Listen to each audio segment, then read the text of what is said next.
katulad nga rin kita na hindi pwedeng walang ganitong mga pambahay na sleeper sa bahay kasi malamig ang semento. Kasi nyo ito nabili ko na sleeper na pambahay. Ang cute niya. Makapal siya din. Pulido yung pagkakatahi niya. Look at this. Usually kasi dati yung binibili ko is 3 for 100 dun sa mga palengke. Pero parang isang linggo lang.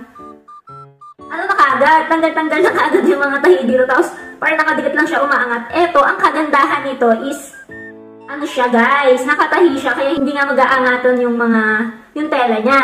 And makapal siya tapos malambot talaga, very floppy kaya masarap isuot. Medyo pricing nga lang ito ng konti, nasa 80 pesos yata ang isa, but ox na ox naman ang quality niya. Compare dun sa mga 3 for 100 na maninipis na nagtatanggalan, na disposable na itatapon mo na kagad. Pag natanggal na yung dikit ng tela niya, huy, ganon.